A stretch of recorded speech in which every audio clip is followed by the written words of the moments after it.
예, 시청자 여러분, JTBC 뉴스룸을 시작하겠습니다. 러시아 군용기가 독도 인근의 우리 영공을 침범해서 우리 공군 전투기 18대가 출격하는 일이 오늘 벌어졌습니다. 러시아 군용기는 모두 7분 동안 우리 영공에 머물렀는데 공군 전투기는 수백 발의 경고 사격을 했습니다. 우리 전투기가 출격해서 다른 나라 군용기에 경고 사격을 한 것은 한국전쟁 이후에 처음 있는 일입니다. 조금 앞선 시각에 러시아와 중국 폭격기 4대가 카디즈, 즉 우리 측 방공 식별구역에 무단으로 들어왔습니다. 중국과 러시아 공군기가 마치 연합훈련을 하듯 편대 비행을 한 것 역시 매우 이례적인 일입니다. 이 와중에 일본은 독도가 자기들의 영토라고 주장하면서 남해 영공에서 왜 한국군이 경고 사격을 했느냐고 항의하기도 했습니다. 먼저 긴박했던 오늘 상황, 정재윤 기자와 김소현 기자입니다. 오전 6시 44분. 중국 군용기 2대가 이어도 북서쪽에서 카디즈, 우리 측 방공 식별구역으로 진입합니다. 30분 뒤인 오전 7시 14분, 카디즈를 빠져나가 자디즈, 일본 측 방공 식별구역의 대마도 남쪽을 비행합니다.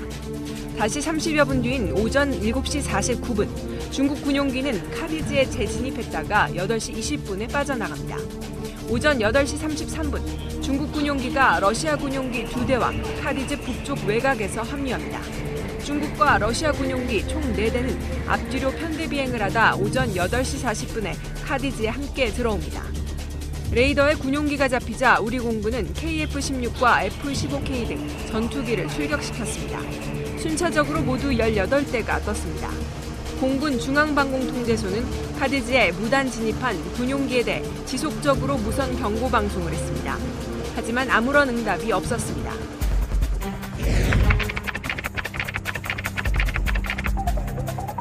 오전 9시 1분, 러시아 조기경보기 한 대가 또 카디즈로 들어옵니다. 오전 9시 4분, 앞서 들어와 있던 중국과 러시아 군용기 4대는 울릉도 남방에서 카디즈를 빠져나갑니다. 5분 뒤, 카디즈에 들어와 있던 러시아 조기경보기가 독도 영공을 침범합니다. 경계 비행 중이던 우리 측 전투기가 러시아 조기경보기에 대해 플레어 10여 발과 기총 80여 발을 경고 사격합니다. 플레어란 적의 미사일을 피하기 위한 섬광탄인데 이번 같은 경우 위협용으로 사용됐습니다. 경고 사격이 시작되자 9시 12분에 카디즈를 빠져나갔던 러시아 조기경보기는 9시 33분부터 다시 독도 영공을 침범합니다. 이때 우리 측 전투기가 다시 플레어 10발과 기총 280여 발을 경고 사격했습니다. 긴장이 최고조에 달한 상황에서 경보기는 4분간 머무르다 다시 나갑니다. 9시 37분 독도 영공을 벗어나 북쪽으로 비행하다 오전 9시 56분 카디즈를 빠져나갔습니다. 합참은 중국과 러시아 군용기가 동시에 카디즈에 진입한 것도 우리 전투기가 다른 나라 군용기에 사격을 한 것도 한국전쟁 이후 처음 있는 일이라고 밝혔습니다. JTBC 정재윤입니다. 국방부는 오늘 오후 중국과 러시아 무관을 불러 엄중히 항의했습니다. JTBC 취재 결과 이 자리에서 러시아 무관은 중국과 러시아의 통상적인 연합훈련이라며 영공을 침범할 의도는 없었고 러시아 국방부가 조사 중이라 했다고 군 관계자는 전했습니다. 러시아도 공식 입장과는 달리 영공 침범을 사실상 인정한 겁니다. 우리 국방부도 조사에 협조할 수 있다는 입장을 전했습니다. 우리 방공식별구역에 진입한 중국과 러시아의 군용기 4대는 전략폭격기입니다. 러시아의 Tu-95 2대와 중국의 H-6 2대로 모두 핵무기를 실을 수 있습니다. 정찰기로도 많이 쓰는데 이번에 어떤 역할을 했는지는 분석이 필요합니다. 합참 관계자는 이들 군용기가 앞뒤로 약 3에서 5km 정도 거리를 두고 따라갔다고 밝혔습니다. 독도 영공을 침범한 건 러시아의 조기경보 통제기 A-50입니다. 무장은 하지 않는 기종으로 통신을 지원해 중국과 러시아 군용기가 서로 만나는 걸 도왔을 걸로 보입니다. 중국과 러시아가 동해상에서 연합훈련을 한 건 이례적입니다. 일각에선 다음 달 초 한미 연합 군사훈련을 의식한 게 아니냐는 관측이 나왔지만 군은 여러 가능성을 열어두고 있습니다. 국방부 당국자는 동북아 상황이 복합적이라 다양한 추정이 가능하다고 했습니다. 올해만 중국은 25번, 러시아는 13번 우리 방공식별구역에 진입했습니다. 중국과 러시아가 동해까지 작전 지역을 확대하고 있다고 볼 수 있는 대목입니다. 미국의 인도태평양 전략과 한미일 군사협력의 대응적 성격을 띠는 걸로 분석됩니다. 외교부도 중국 대사와 러시아 대사 대리를 불러 엄중히 항의했습니다. JTBC 김소현입니다. 중국 외교부는 JTBC 특파원이 침범이란 표현을 쓰자 알레르기적 반응부터 보였습니다. 러시아는 공식적으로는 아예 영공 침범은 없었다고 잡아댔습니다. 곧 전해드리겠습니다만 이런 주장은 전혀 사실과 다릅니다. 베이징 신경진 특파원입니다. 중국 외교부는 JTBC가 동해 방공식별구를 침범한 이유를 묻는 질문에 침범이란 용어를 문제 삼았습니다. 你刚才用了侵犯这个词儿，中韩两国呢是友好的邻邦，我觉得侵犯这类的词最好呢要慎用，因为情况还不太清楚。 화 대변인은 방공식별구는 영공이 아니라며 국제법에 비행의 자유가 있다고 주장했습니다. 한미연합훈련에 대한 경고 목적이냐는 질문에는 대답하지 않고 국방부에 알아보라고만 했습니다. 한중일 세 나라의 방공식별구가 겹치는 서해 남부 영공에서 중국은 지난 한 해 100여 차례 이상 넘어왔습니다. 한편 러시아 국방부는 성명을 통해 한국 전투기가 전문적이지 못한 비행으로 항로를 침범해 위험에 빠뜨렸다며 영공 침범은 없었다고 주장했습니다. 중국과 러시아는 한국 동해안 영공 침범에 입을 맞춘 듯 책임을 부인했습니다. 베이징 외교가에서는 8월 한미연합훈련을 앞두고 압박 강도가 높아질 수 있다는 우려도 나오고 있습니다. 베이징에서 JTBC 신경진입니다. 예, 국방부 취재 기자와 긴박했던 오늘 상황을 구체적으로 좀 짚어보겠습니다. 김선미 기자가 나와 있습니다. 우선 러시아가 영공 침범을 한 적이 없다 이렇게 공식적으로는 주장을 하고 있는데 혹시 우리 군이 뭐 잘못 알고 출동했을 가능성 이건 없습니까?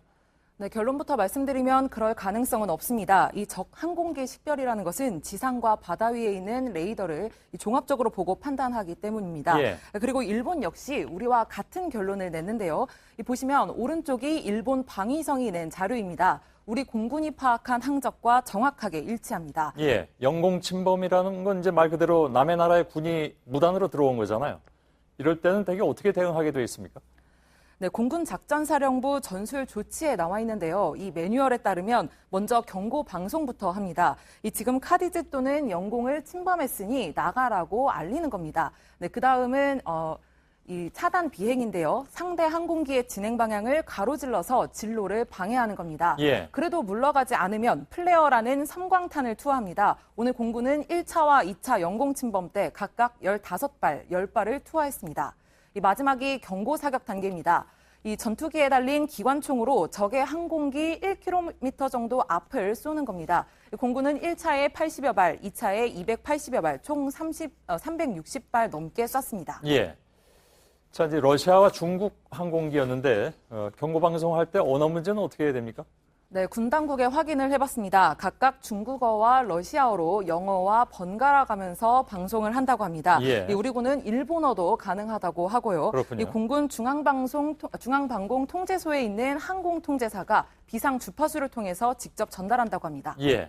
자, 오늘 사실상 마지막 조치인 경고 사격까지 이루어졌습니다. 이건 뭐 아까 말씀드렸습니다만 한국 전쟁 이후 처음 있는 일이라고도 하고요. 네, 맞습니다. 이례적인 상황이었던 만큼 공군도 할 수 있는 최대한의 조치를 했던 것인데요. 예. 이 경고 사격이라는 것은 상대가 느끼는 위협도 매우 크다고 합니다. 이 전투기 조종사 출신에게 그 위력에 대해서 물어봤는데 한번 들어보시겠습니다. 예. 한 발의 어떤 위력이 수류탄 하나 정도의 효력을 가지고 있다라고. 주요 부분에 맞으면 폭파가 될 수도 있죠. 맞으면 터져서 폭발이 되는 거기 때문에. 예, 공군의 대응은 뭐 적절했는가 하는 것에 대해서는 또 일부에서는 무슨 얘기도 나오냐면 경고 사격만 할 일이 아니지 않느냐 뭐 이런 얘기까지도 나오긴 했습니다. 근데 어떤 경우에 경고 사격을 넘어서 실제로 위해를 가할 수 있는 실제 사격까지 가는 것인지 기준이 좀 있을 거 아니겠습니까? 네, 실제 사격은 우리나라를 공격할 의도가 명확하게 인식돼야 합니다. 제가 또 다른 전투기 조종사 출신에게 물어봤는데 들어보시겠습니다. 예. 전투기들은 무장을 달고 우리 영공 쪽으로 급기동을 해서 돌아온다는 것이 우리나라에서 급장화를 한다. 폭탄을 쏘고 가거나 아니면 낙하산을 드롭하고 가거나 이런 건 적대 행위가 명확하잖아요. 예. 네, 실제 사격은 곧 격추를 시키는 건데요. 그런 경우는 순간적이지만 신중한 판단이 필요합니다. 이 합참도 비행 고도가 일정 수준으로 유지된 만큼 경고 사격까지만 했다고 밝혔습니다. 예. 자, 같은 일이 일어나면 강력 조치하겠다. 그거는 실제 사격도 염두에 둔 발언인 것 같은데 군의 대응 계획이 어떻게 나왔습니까? 네, 군 당국은 우선 이같이 이례적인 일이 발생한 원인부터 분석하겠다고 했습니다. 만약 또 오늘처럼 같은 일이 발생할 경우에는 즉각적으로 최고 수준의 대응을 하겠다고도 밝혔는데요. 예. 이 카디즈에 접근하기만 하더라도 민감하게 대응하는 방안이 검토되고 있습니다. 예, 알겠습니다. 김선미 기자였습니다. 수고했습니다. 예, 그런데 이번 사태 이후에 일본 정부가 항의를 하면서 끼어들었습니다. 독도는 일본 영토인데 왜 남의 영공에서 한국군이 경고 사격을 하느냐 하는 것이었습니다. 그러면서 일본은 러시아에도 항의했습니다. 윤서령 특파원의 보도입니다. 러시아 항공기가 독도 영공을 침범하자 일본 자위대 소속 전투기도 긴급 출동했습니다. 자신들의 영토인 독도 상공을 한국과 러시아가 침범했다는 겁니다. 일본 정부는 주일 대사관과 우리 외교부에도 강하게 항의했다고 밝혔습니다. 한국軍用機が警告射撃を実施したことについて竹島の領域に関する我が国の立場に照らして到底受けられず極めて遺憾であり 허가 없이 우리나라 영공에 들어온 러시아 군용기에 대응하기 위해 출동한 우리 군이 일본 영공을 침범했다는 억지 논리를 편 겁니다. 일본은 러시아 정부에도 항의했다고 밝혔습니다. 마찬가지로 독도는 일본의 영토이며 영공 침범은 받아들일 수 없다고 주장했습니다. 도쿄에서 JTBC 윤서령입니다. 예, 윤서령 특파원 방금 보도해드렸는데 도쿄에 연결이 되어 있습니다. 중국 러시아기 군용기가 들어오면서 우리 군이 비상에 걸린 건데 난데없이 일본이 우리 정부에 항의를 하고 있습니다. 네, 그렇습니다. 오늘 오후 기자회견에서 러시아 군용기가 영해를 침범했는데 왜 한국 측에 항의를 했느냐라는 질문이 있었습니다. 이에 대해서 고노 회상이 답변을 했는데요. 영공을 침범한 러시아에 대해서 우리나라, 즉 일본이 대응을 해야 하는 건데 한국이 조치를 취한 것은 일본 정부 입장과 상충하기 때문이라고 말을 했습니다. 일본의 억지 주장을 근거로 한 것이기 때문에 선뜻 이해가 좀 안 되는 부분인데요. 풀어서 설명을 드리면 독도 위에 이 상공은 일본의 영토인데 왜 한국이 넘어와서 사격을 했느냐라는 이런 주장입니다. 그런데 일본 주장에 따르면 러시아 군용기가 자기들 영토에 넘어온 그러니까 영토를 넘어온 그러니까 주권 침해 상황이 발생을 했는데 일본이 제때 대응을 하지 못했다. 즉 주권을 제대로 행사하지 못했다는 점을 사실상 시인한 겁니다. 예. 그러면 왜 일본 전투기가 출격했다고 했지 않습니까? 아까 리포트에서. 출격을 언제 어디까지 했다는 얘기입니까? 그것과 관련해서는 일본 정부에서 정확한 내용을 밝히지 않고 있습니다. 제가 들고 있는 이 자료가 합참에 해당하는 이 통합망료 간부에서 제공한 자료인데요. 여기에는 이 전투기를 긴급 출격시켰다라고 대응을 했다라고 되어는 있습니다만 실제로 몇 대를 또 몇 시에 어떤 경로를 통해서 출격시켰는지에 대해서는 밝히지 않고 있습니다. 예. 밝히지 않는다는 것은 실제로 출격이 이루어지지 않았을 가능성도 있다는 얘기가 되는데 아무튼 일본은 출격을 시켰다고 주장을 하고 있으니까 다만 그것이 그렇다면 예를 들어서 출격이 근접거리까지 출격을 했다면 독도 상공까지 왔다는 얘기가 되는데 그런 얘기는 지금 전혀 우리 군에서도 나오고 있지 않아서 아무튼 여러 가지 좀 이해는 가지 않습니다. 또 그 일본이 여기에 대해서 입장을 내놓은 것도 좀 늦게 내놨죠. 공식 입장도. 네, 그렇습니다. 일본 정부의 첫 공식 입장이 나온 것이 오후 4시 스가 관방장관의 브리핑에서입니다. 우리 정부가 이 언론에 러시아 군용기의 영해 침범 사실을 알린 것이 오전 11시니까 우리 정부에 비해서 5시간쯤 늦은 셈입니다. 예. 자, 그리고 일본 방위상이 한일 군사정보보호협정, 요즘 뭐 얘기가 많이 되고 있습니다만 지소미아라는 것, 여기에 대해서 처음으로 입장을 내놨네요. 네, 다음 달 말 연장 여부를 결정하게 되는 한일 군사정보보호협정에 대해서 이와야 다케시 방위상이 파기를 생각하고 있지 않다라고 말을 했습니다. 청와대가 상황에 따라서 재검토 여부를 결정하겠다고 한 뒤에 일본 정부에서 나온 첫 반응입니다. 지역의 평화와 안정, 또 안전보장에 있어서 미일, 한미일의 연계는 상당히 중요하다면서 이같이 얘기를 했습니다. 예.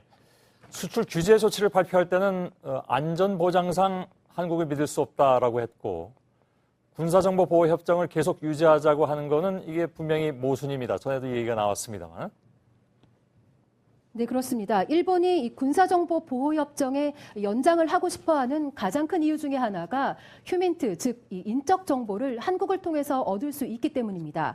북한과 관련한 세밀한 정보는 일본이 갖고 있지 못한 것이 사실 많습니다. 그런데 일본 측은 이 수출 규제 조치를 발표하면서 이 전략 물자가 북한 등으로 흘러가서 한국을 신뢰할 수 없다고 주장을 해왔습니다. 결국 군사정보보호협정 카드가 나오면서 일본은 한국을 신뢰할 수는 없지만 한국을 통해서 계속해서 정보 교류는 하고 싶다라는 앞뒤가 맞지 않는 주장을 내놓게 된 겁니다. 예, 알겠습니다. 도쿄에서 윤서령 특파원이었습니다. 곧바로 청와대를 좀 연결하겠습니다. 청와대 반응은 어떻게 나오고 있는지 심수미 기자가 좀 준비하고 있습니다. 오늘 러시아가 영공을 침범한 데 대해서 청와대는 우선 어떻게 대응을 하고 있습니까? 네, 청와대는 정의용 국가안보실장과 김육은 안보실 1차장이 국가위기관리센터에서 상황을 관리했다고 밝혔습니다. 또 정의용 실장은 러시아 연방안보회의 파트루셰프 서기에게 이런 행위가 되풀이될 경우 훨씬 더 강력한 조치를 취하게 될 거라면서 이 항의 메시지도 전달했습니다. 예. 자, 앞서 전해드렸는데 지금 러시아 무관은 고의적으로 침범한 것은 아니다. 이거 이제 뒤집어 얘기하면 사실상 침범 사실을 인정하는 것이 되는데요. 러시아의 공식 입장은 이것과는 반대입니다. 그러니까 침범한 적이 없다고 지금 얘기를 하고 있는데 왜 다를까요?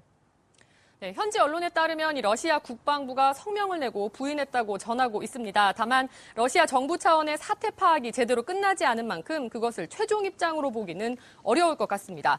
청와대 관계자 역시 러시아 측에서도 조종사 실수인지 또는 왜 이런 일이 벌어졌는지 파악할 시간이 필요할 거라고 말했습니다. 또 한 가지 주의할 대목은 이 러시아는 카디즈를 정식 영공으로 인정하지 않고 있다고 합니다. 때문에 러시아의 최종 입장은 조금 더 지켜봐야 할 것 같습니다. 예. 근데 지금 러시아하고 중국이 우리나라 동해상공에서 합동훈련을 한 것은 이번이 처음이라고 들었습니다. 이 훈련의 배경은 뭡니까, 그러면? 네, 올해는 중국과 러시아의 수교 70주년입니다. 특히 미국과 갈등을 빚고 있는 이 중국은 러시아와의 경제, 안보 협력을 더욱 공고히 하고 있는 모양새인데요. 앞서 올해 4월 말부터 엿새 동안은 중국 산둥성 해상과 상공에서 두 나라가 합동 군사훈련을 하기도 했습니다. 이때에도 러시아의 대잠 초계기 2대가 제주도 쪽 카디즈를 침범해서 우리 전투기가 출격한 바 있습니다. 예. 청와대 관계자는 중러 양국이 연합훈련으로 이 군사 협력을 과시한 거라고 설명을 했습니다. 특히 중국과 러시아가 이 볼턴 미국 안보보좌관의 한일 방문에 맞춰 연합훈련을 실시한 만큼 미국 견제 의미도 숨어있다 이런 분석도 나오고 있습니다. 예. 자, 그리고 전해드린 것처럼 이 와중에 일본이 독도 영유권을 주장하면서 우리 정부에 항의를 하고 있습니다. 이에 대한 청와대 입장도 나왔습니까?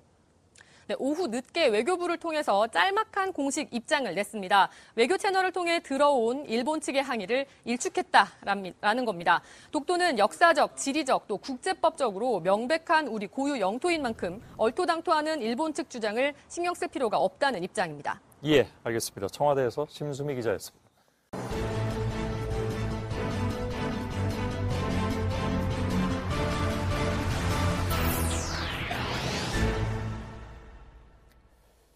예, 뉴스룸의 앵커 브리핑을 시작하겠습니다. 우산과 무릉은 풍일청명하면 서로 바라볼 수 있다. 1454년에 완성된 세종실록 지리지에는 날이 좋으면 맨눈으로 동쪽의 섬들을 바라볼 수 있다 했습니다. 우리 국토 최동단에 위치한 울릉도와 독도, 마치 형님과 아우같이 늘어선 두 섬은 하늘과 파도가 맑으면 서로 그 형체를 알아볼 수 있을 정도로 가까이 보인다는 이야기였습니다. 물론 억지 반론도 존재합니다. 일본 학계에서 독도 연구에 정통한 것으로 알려진 가와카미 겐조는 자신의 저서에서 독도를 볼 수 있는 거리는 고작 59km 이내라고 했는데 그 말인즉슨 87.4km 떨어진 울릉도와 독도가 서로 보일 리가 없으니 세종실록 지리지의 기록 또한 허구라는 주장이었습니다.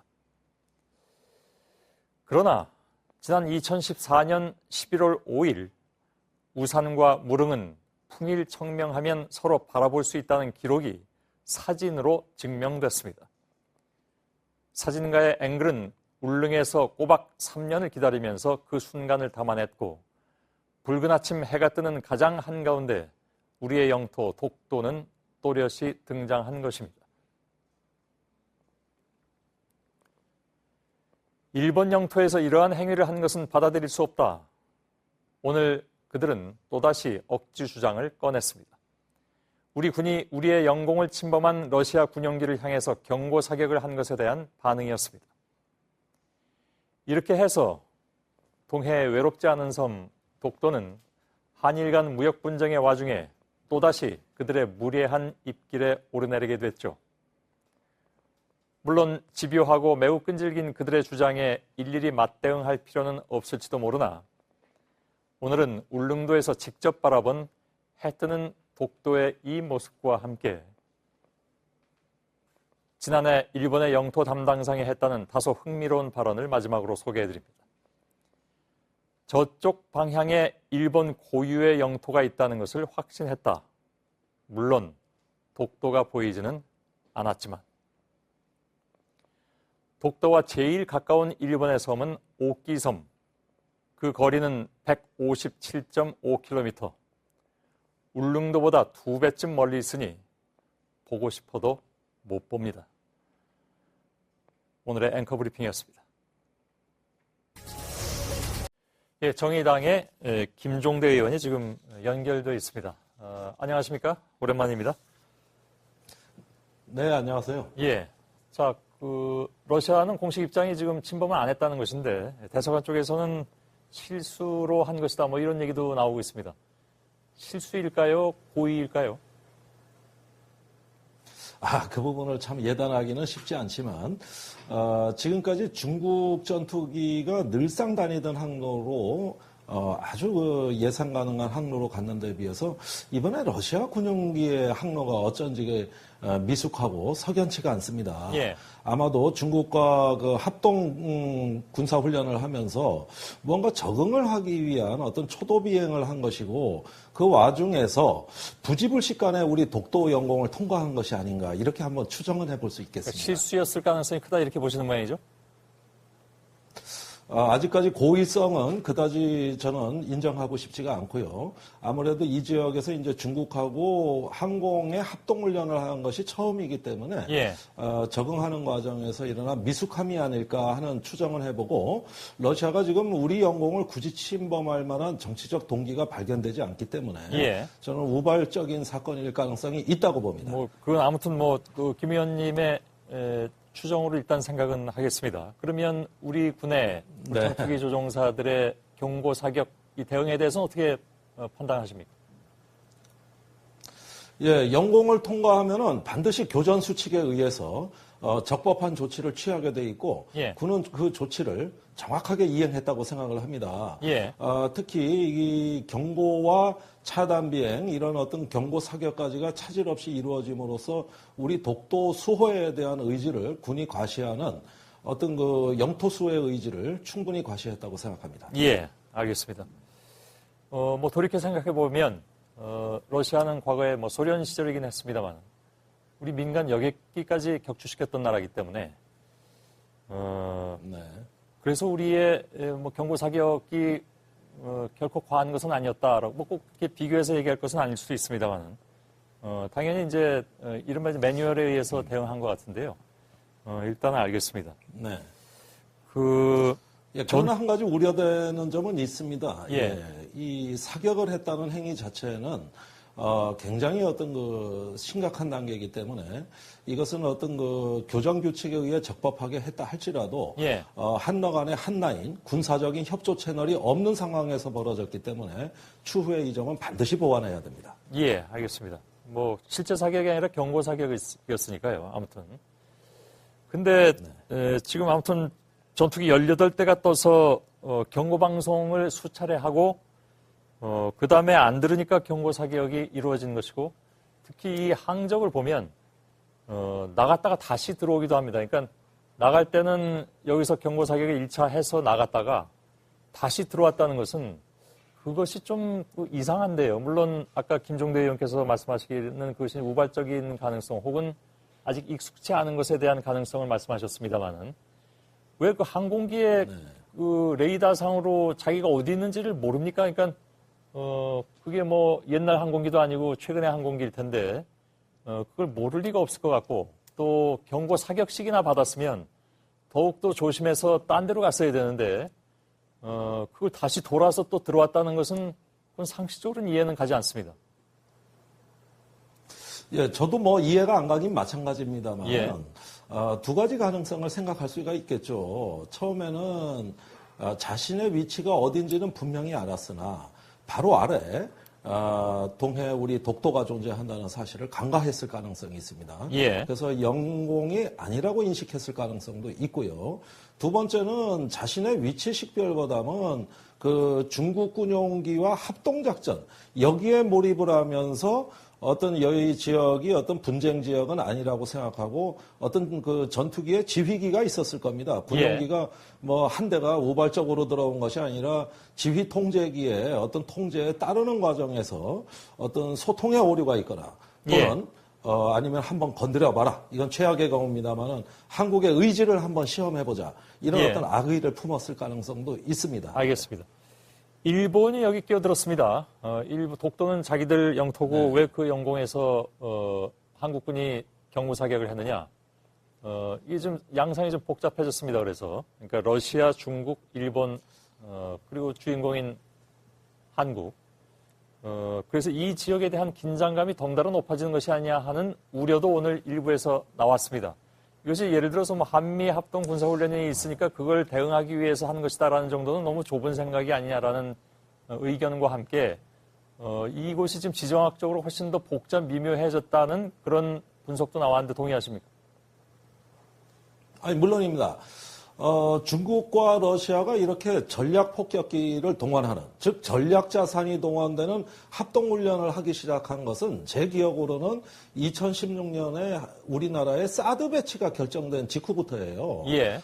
그러면서 이 인도 태평양 전략, 미국의 어떤 세력 균형 정책에 중러가 군사적으로 연합해서 대응한다 하는 기조가 2016년부터 구체화되기 시작했고, 그리고 최근에 와가지고 제가 눈여겨보는 것은 작년 연말부터 올해 연초에 이르기까지 이번에 문제가 된 독도 상공의 그 아래쪽, 바다 쪽에서 한일 간의 군사적 갈등이 이미 있었습니다. 우리 초계함과 우리 그 군함과 일본의 초계기가 레이더 전파를 발사했네 안 했네 해가지고 굉장히 갈등을 겪었거든요. 그래서 한일 간에도 군사적인 대치가 일어나고 이번엔 중국 러시아하고도 일어나고 이렇게 다국적인 군사력이 전부 다 이 한 지역에 집중되고 있다는 거.